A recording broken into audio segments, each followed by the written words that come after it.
Hello guys, hello दोस्तों। D pharma second year, इसमें community pharmacy के कुछ इम्पोर्टेंट टॉपिक डिस्कस कर रहे हैं जो सेकंड वीडियो में भी डिस्कस कर रहे हैं। फर्स्ट वीडियो में, ये थर्ड वीडियो है, इसमें इम्पोर्टेंट डिस्कस कर रहे हैं टॉपिक जो एग्ज़ाम की दृष्टि से बार बार पूछ लिए जाते हैं।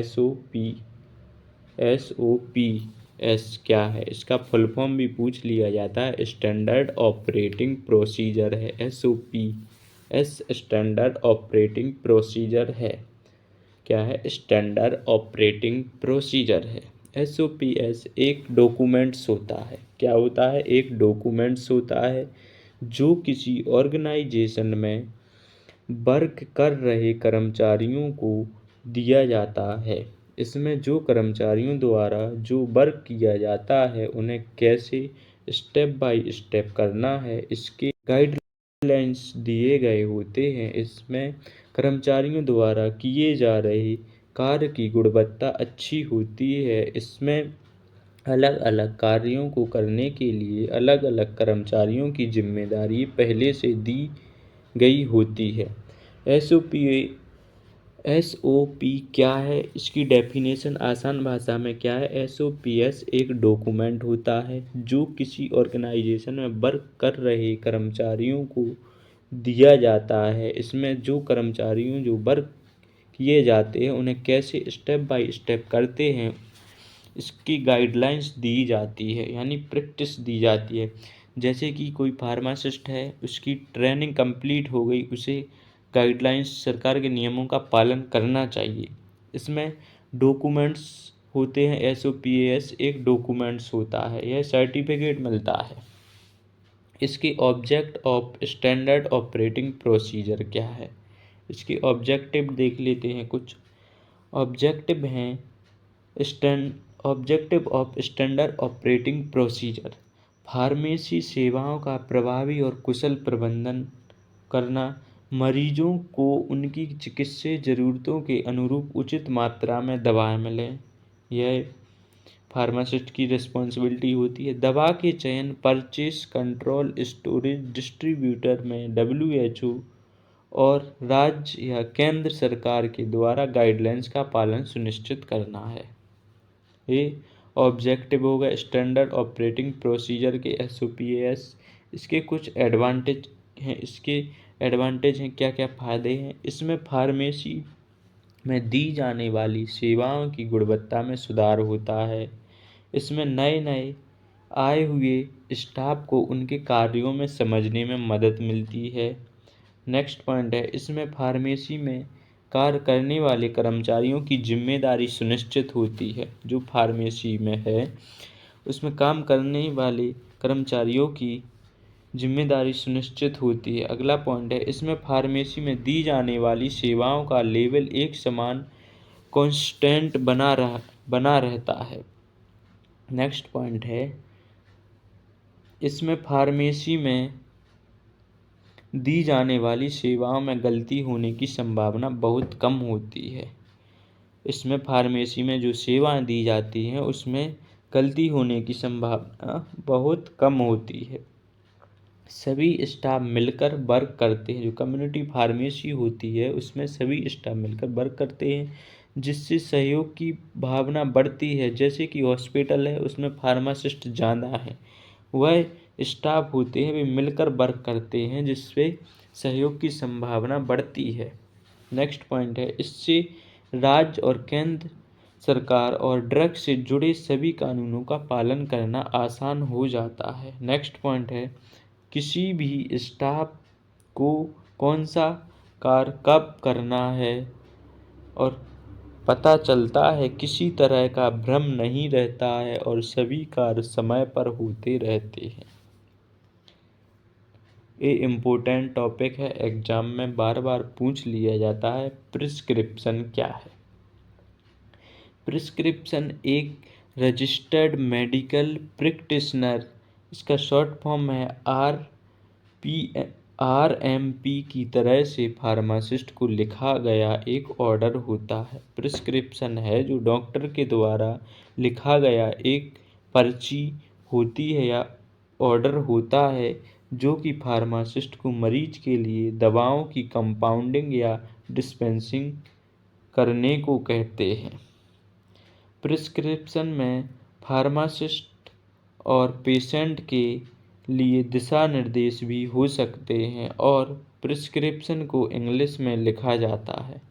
प्रिस्क्रिप्शन को किस लैंग्वेज में लिखा जाता है? इंग्लिश लैंग्वेज में लिखा जाता है। इसमें लैटिन या संक्षिप्त शब्दों का भी प्रयोग किया जाता है।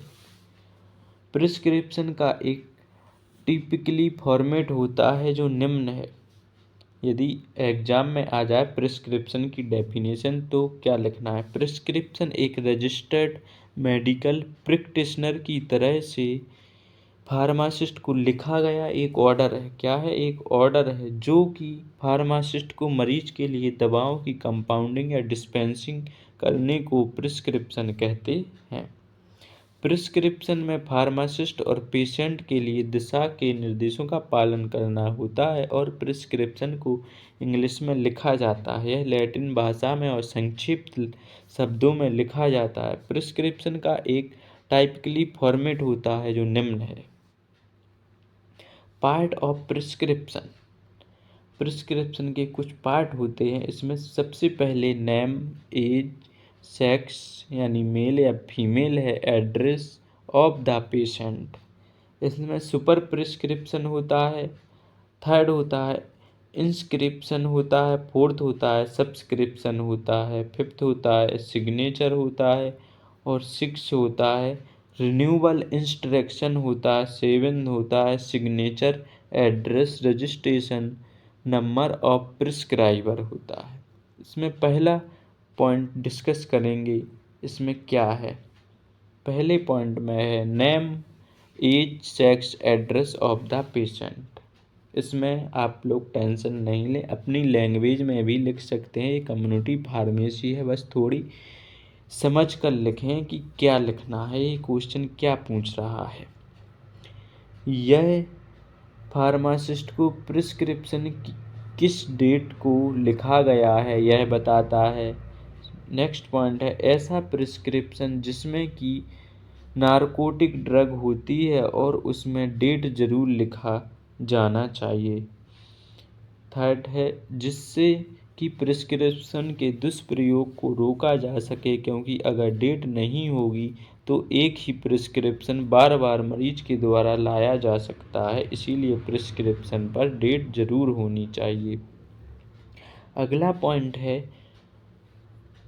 एज और सेक्स। ड्रग के डोज को निर्धारित करना बहुत ही ज़रूरी होता है। यदि पेशेंट की एज की काउंसलिंग की जाए और मेल है या फीमेल है या प्रेग्नेंट महिला तो नहीं है, उसी तरह से ड्रग के डोज को निर्धारित करना ज़रूरी है। अगर पेशेंट का वेट कम या ज़्यादा है तब वह प्रिस्क्रिप्शन में लिखा होना चाहिए। प्रिस्क्रिप्शन में वेट भी लिखा होना चाहिए। यदि कोई भी इन्फॉर्मेशन छूट गई हो तब वह फार्मासिस्ट को लिखना चाहिए। यदि कोई भी इन्फॉर्मेशन डॉक्टर के द्वारा छूट जाती है तो वह फार्मासिस्ट उसमें नोट कर सकता है प्रिस्क्रिप्शन में यानी पर्ची में। नेक्स्ट पॉइंट है सुपरस्क्रिप्शन। क्या है? इसका सिंबल होता है RX। इसे RX के संकेत में लिखा जाता है सुपरस्क्रिप्शन। यह लैटिन शब्द रेसिप का संक्षिप्त रूप है। इसका अर्थ होता है यू टेक। पुराने टाइम में ऐसा माना जाता था कि यह जुपिटर गॉड ऑफ हीलिंग का प्रतीक है। किसका? जुपिटर गॉड ऑफ हीलिंग का प्रतीक है। जुपिटर से यह प्रार्थना की गई है कि पेशेंट जल्दी हेल्दी हो जाए। ये सुपरस्क्रिप्शन है। नेक्स्ट है इंस्क्रिप्शन। इंस्क्रिप्शन यह प्रिस्क्रिप्शन का मेन हिस्सा होता है। इसमें ड्रग के नेम और उसकी क्वालिटी डोज लिखी होती है। ड्रग के नेम इंग्लिश में लिखे गए होते हैं बट लैटिन रूप में देखने को मिल सकते हैं। ड्रग के शॉर्ट फॉर्म में लिखे गए नेम देखने को मिल सकते हैं। इंस्क्रिप्शन में ड्रग के शॉर्ट नेम देखने को मिल सकते हैं। यह प्रिस्क्रिप्शन का मेन हिस्सा है। इसमें नेम, ड्रग की क्वालिटी, डोज लिखा होता है। इंस्क्रिप्शन।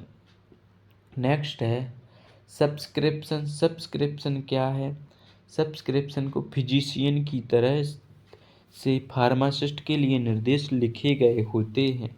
फिजिशियन यानी सर्जिकल द्वारा। आजकल प्रिस्क्रिप्शन में सब्सक्रिप्शन देखने को नहीं मिलते हैं, बट फार्मासिस्ट को ड्रग को कंपाउंड नहीं करना पड़ता है, बल्कि बनी बनाई ड्रग को डिस्पेंस करना होता है। यानी बनी बनाई ड्रग मतलब जो डॉक्टर के द्वारा प्रिस्क्रिप्शन पर ड्रग लिखी होती है, वह उसमें डोज भी ऐड कर देते हैं, वह फार्मासिस्ट को डिस्पेंस करनी होती है। अगला पॉइंट है सिग्नेचर। इसमें संक्षिप्त रूप में सिंक से लिखा गया है, SIG से लिखा गया होता है। इसमें फिजिशियन की तरफ से मरीज के लिए दवाओं को कैसे लेना है, इसके लिए निर्देश लिखे गए होते हैं। सिग्नेचरा में क्या लिखा गया होता है कि फिजिशियन की तरफ से मरीज के लिए ड्रग को कैसे लेना है, इसके लिए निर्देश लिखे गए होते हैं, जो निम्न हैं। ड्रग की कितनी क्वालिटी लेना है, ड्रग को कितनी बार लेना है, ड्रग को किस रूट से लेना है, यानी सबलिंगुअल यानी जीभ के नीचे रख के लेना है, ओरल लेना है, कैसे लेना है, यह सिग्नेचरा में दिया गया है। नेक्स्ट पॉइंट क्या है? Renewal instruction. रिन्यूअल इंस्ट्रक्शन इसमें फिजिशियन की तरफ से प्रिस्क्रिप्शन को कितनी बार रिन्यूअल कर सकते हैं और लिखा गया होता है। इसमें यह होता है कि फिजिशियन को तरफ से प्रिस्क्रिप्शन को कितनी बार रिन्यूअल कर सकते हैं। यह बहुत ही इम्पोर्टेंट होता है ऐसी ड्रग जो कि नारकोटिक होती है। Signature, address and registration number of the prescriber ये सब इंक्लूड होता है। नेक्स्ट पॉइंट है प्रिस्क्रिप्शन को प्रिस्क्राइब करने वाले को डॉक्टर का सिग्नेचर, एड्रेस, उनका रजिस्ट्रेशन नंबर ज़रूर लिखा होना चाहिए। जो प्रिस्क्रिप्शन यानी पर्ची होती है, उस पर डॉक्टर के सिग्नेचर होने चाहिए, उसका एड्रेस होना चाहिए और रजिस्ट्रेशन नंबर ज़रूर लिखा होना चाहिए। थैंक यू दोस्तों। अगली वीडियो में नेक्स्ट टॉपिक डिस्कस करेंगे जो एग्ज़ाम में इम्पोर्टेंट हैं, बार बार पूछे जाते हैं। यदि हमारी वीडियो अच्छी लगी, कोशिश अच्छी है, तो आप ज़रूर कमेंट बॉक्स में कमेंट करें और लाइक करें, सब्सक्राइब करें। थैंक यू दोस्तों।